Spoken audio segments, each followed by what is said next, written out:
Hi everyone, it's your boy Zach, and this is Star Trek Discovery, in which I drink whiskey and watch Star Trek Discovery. Uh, but I just discovered one amazing thing, is that so I'm skipping back and forth between season two and season one. I forget. I think they're like halfway through season two, and I've liked it. I've generally liked almost all of it. But I only got to like episode four of season one, and it is so painful. So all I can keep thinking is whiskey is optional for season two, but it is absolutely mandatory for season one. So I watch Mecha Random 42. She does a lot of different subjects, but she covers Star Trek Discovery pretty in depth, and she's a pretty reasonable, person. But one thing I noticed is, like I said, I love season two, and she has like such a negative view about like the whole show. Like she just can't take it. And I was always kind of curious. I go, there's some problems with it, but it's not that bad. And then I realized she watched season one as it came out. And if that was, I was lucky in that I got to jump into Discovery with season two, which is vastly different and much better. And this season one is so effing painful. It's so miserable. So this was, I think, episode four. I'll go to, yeah, it's episode four, whatever. And while there was some cool stuff that happened in this, it's so dark. Like, I just remember everything, Red Letter Media and, like, this. I can't say it's not Star Trek because it is, but it's such a negative version. Like, Captain Lorca is such a piece of shit. The weird thing is that he's kind of oddly one of the most realistic characters in the uh, Star Trek franchise. So, you know, they have captains, mostly male captains in all the shows. And especially with Captain Pine, they effectively are like Dream Daddy. There's some kind of like dream male figure. He's the captain of a ship, but he's cool with like everyone else. Like, nobody on the ship would have any warm feelings about Kirk. He would just be the really gruff boss who you almost never interact with. But, Pine's like dream daddy for every single person on the Discovery in season two. Lorca, though, is a very, very military commander. Now, I know, obviously, season one's already came out like a year or so ago, so all the secrets are out. So I'm pretty sure I remember reading like a Wikipedia where Lorca's a double agent or something. But he actually is probably the most realistic military person in Star Trek Discovery. So obviously Star Trek, there's a big tension besides, the military side and the science, expedition side.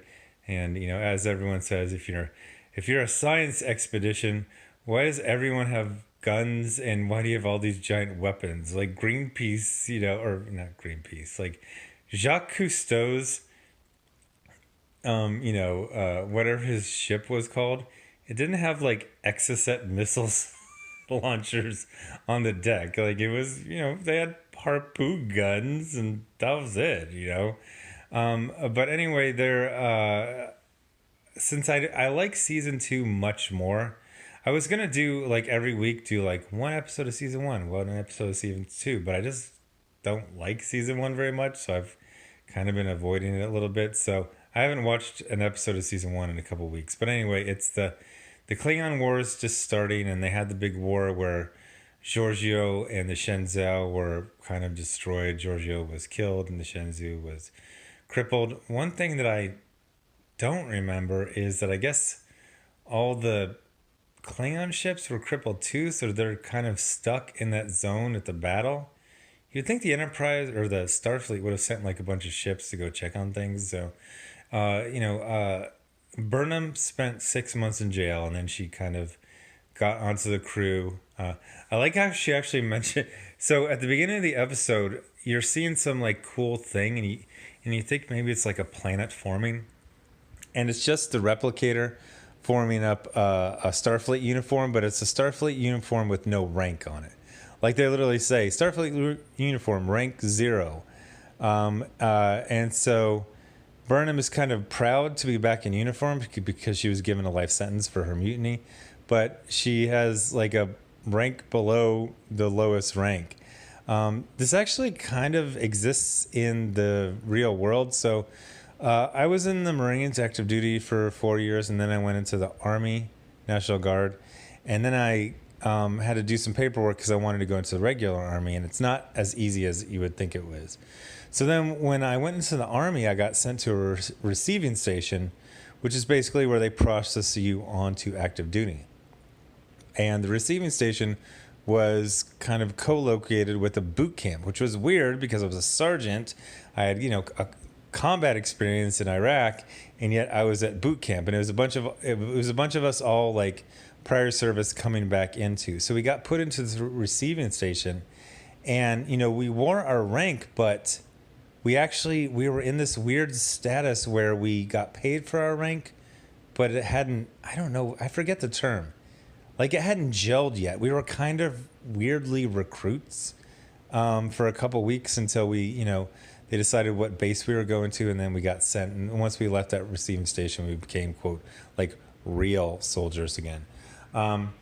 But so I understand how you can have these kind of like weird, like you're in uniform, but you're kind of like a scrub type of thing. So the big thing was they're trying to figure out how to get the spore drive to work correctly. The spore drive's been created, but the navigation is wonky. You just kind of go wherever, which is not great. If you can end up in the other side of the galaxy. So the Klingons are attacking an outpost that mines dilithium, and they need to get there. They're the closest ship, but they're still not close enough. They need to use the spore drive. So most of it is trying to figure. The episode is trying.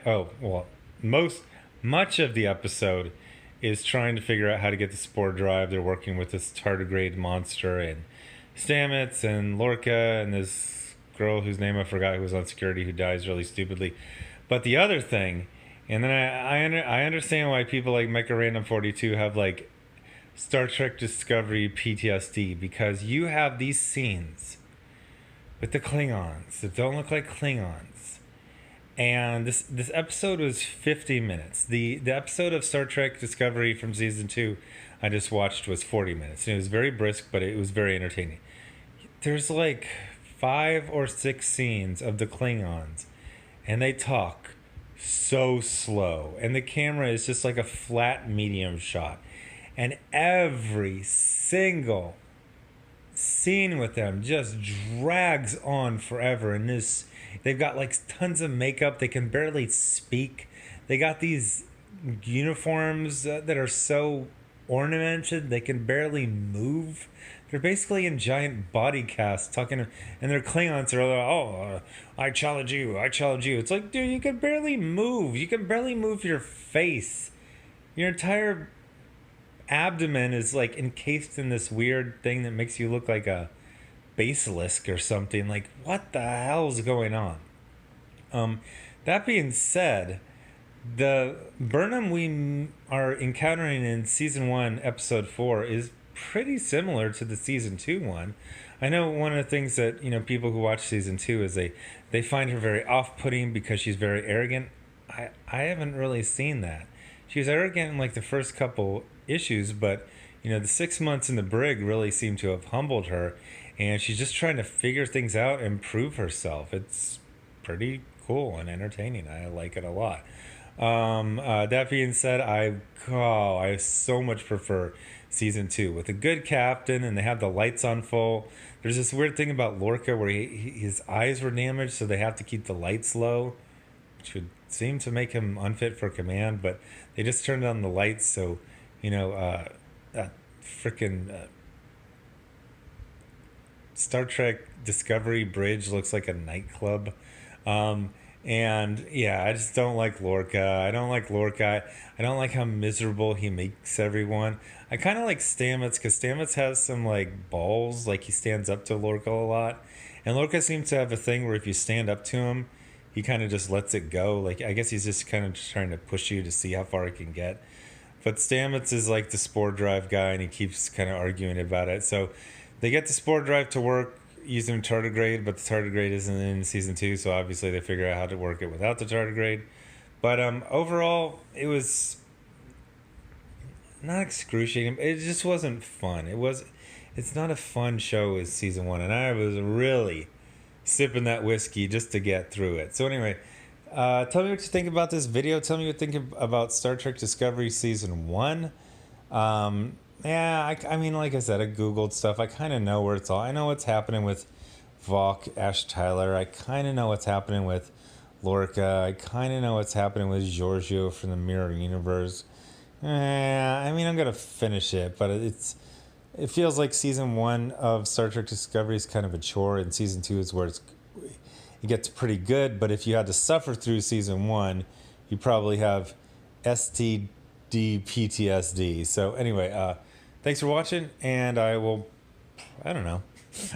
I do videos every day or so whenever I feel like it. I watched Happy season 1 episode 1 yesterday to do a video, and I essentially had no opinion. Like, I watched the whole thing. I was like, I guess it was okay, but it's not my thing. You can't really do it's hard to do a video when that's your opinion on it. So anyway, thanks for watching, and I will have another video soon. I might dip in on Arrow this season and see how it's going. Thanks for watching. Bye.